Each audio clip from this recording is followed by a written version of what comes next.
आप देख रहे हैं प्रजातंत्र टीवी हिंदी न्यूज चैनल। प्रजातंत्र टीवी हिंदी न्यूज चैनल के सभी दर्शकों का बहुत बहुत स्वागत है। मैं हूं आपके साथ अंशली त्यागी। आइए शुरुआत करते हैं आज की कुछ खास खबरों के साथ। खबर उत्तर प्रदेश के जनपद एटा से है, जहां जलेसर तहसील क्षेत्र अंतर्गत गांव गहला में लखी शाह क्रांतिकारी समाज पार्टी की बैठक का आयोजन किया गया। आयोजक योगेश कुमार नायक ने गांव गहला स्थित अपने आवास पर लखी शाह क्रांतिकारी समाज पार्टी की बैठक का आयोजन कराया। बंजारा समाज की नवगठित विशेष राजनीतिक पार्टी के राष्ट्रीय अध्यक्ष हरीश नायक बंजारा ने बैठक को संबोधित किया। हरीश नायक बंजारा ने अपने संबोधन में बताया कि बंजारा समाज को भी राजनीतिक दलों ने इस्तेमाल किया है। बंजारा समाज की देश की राजनीति में कोई भागीदारी सुनिश्चित नहीं है। देश की स्वतंत्रता की लड़ाई में बंजारा समाज ने अहम भूमिका निभाई है। भाजपा, कांग्रेस, सपा और बसपा सहित अन्य सभी राजनीतिक पार्टियों को बंजारा समाज ने वोट किया है, लेकिन किसी भी राजनीतिक पार्टी ने बंजारा समाज के साथ कुछ नहीं किया है। बंजारा समाज क्रांतिकारी मानसिकता का समाज है। स्वाभिमान के साथ बंजारा समाज ने कभी कोई समझौता नहीं किया। हमारी घुमंतु बंजारा जाति को सरकार ने जबरदस्ती अपराधी प्रवृत्ति की जाति घोषित करते हुए अपराधी होने का तमगा दिया है। बंजारा समाज हमेशा से दूसरी पार्टियों की गुलामी करने का काम किया है, लेकिन अब बंजारा समाज को किसी भी राजनीतिक पार्टी की गुलामी करने की जरूरत नहीं है। अब अपनी लखी शाह क्रांतिकारी समाज पार्टी में पूरे मनोयोग से काम करते हुए सभी राजनीतिक दलों को मुंहतोड़ जवाब देने का समय आ गया है। आगामी चुनाव में लखी शाह क्रांतिकारी समाज पार्टी अपने उम्मीदवार चुनाव मैदान में उतारेगी।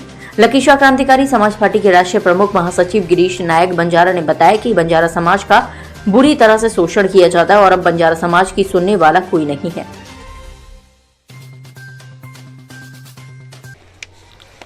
योजना हमारी बिल्कुल साफ है कि हमने बंजारा समाज को लेके और जो हमारा 12 समाज एक कहलाता है हम लोगों की भाषा में, जिसमें ये सांसी, भातू और आप ये समझिए कलाबाज, इस तरीके की 12 जातियां हैं। इनको लेके हमने जो है लखी शाह क्रांतिकारी समाज पार्टी का गठन किया है। ये सब हमारे साथ हैं। बंजारा समाज एक बड़ी संख्या में प्रदेश में रहता है और हमारे समाज की भी कोई भी सरकार, कोई भी पार्टी कोई गिनती नहीं करती है। तो हम अब ये चाहते हैं कि जैसे आपकी जलेसर विधानसभा ही है, यहाँ पे करीब 12 से 14 हज़ार हमारे वोटर हैं और यहाँ के विधायक जो हैं वो 5,000 वोटों से जीते हैं। तो मैं एक बात दावे के साथ ये कह सकता हूँ कि वो 5,000 वोट मेरे बंजारा समाज के हैं और मेरा बंजारा समाज के लिए उन्होंने कोई भी काम आज तक नहीं किया है, किसी तरीके का कोई काम नहीं किया है। जितने भी गाँव हैं, जरानी है, गहला है, अभी मैं हसनगढ़ भी गया था, सारे रास्ते मुझे ऐसा लगता है कि जैसे हम पुराने 40 साल पहले के गांव में आ गए हैं। कहीं पे भी कोई किसी तरीके का विकास बिल्कुल नहीं दिखाई दे रहा है। तो हम ये आने वाले चुनाव में हम लोगों का समीकरण बिगाड़ने का काम तो जरूर करेंगे। जी जी जी। अच्छा, आगामी चुनाव में आप लोगों के बीच अपनी क्या क्या जो है मुख्य चीज़ें लेकर जाएंगे जिससे चुनाव का वो मापदंड तय होंगे? हमारी एक बहुत पुरानी मांग है अनुसूचित जनजाति की। जी। प्रदेश में हम कहीं पर ओबीसी हैं, कहीं एससी हैं।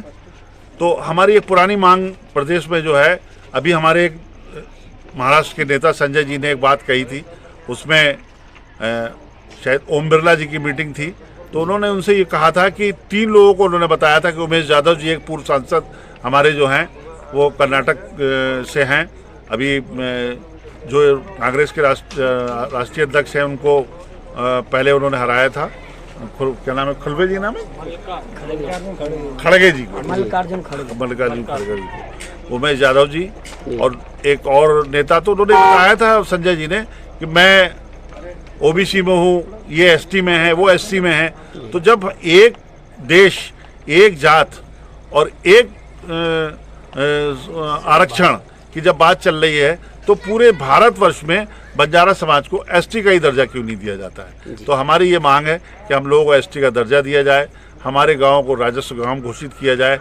जातिगत जनगणना हमारी एक विशेष मांग है, इसीलिए हमने राजभर जी के साथ भी जुड़े थे। हमने ये उन्होंने वादा किया था हमसे।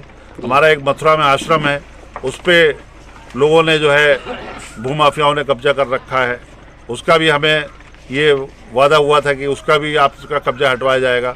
तो हम इन्हीं सब बातों को लेके अपने समाज के बीच में जाएंगे, अपने लोग खड़े करेंगे और पूरी कोशिश हमारी रहेगी कि बंजारा समाज का जो वोट है वो एक तरफ। तो फिलहाल के लिए इस खबर में बस इतना ही। देश दुनिया की तमाम खबरों को जानने के लिए देखते रहें प्रजातंत्र टीवी।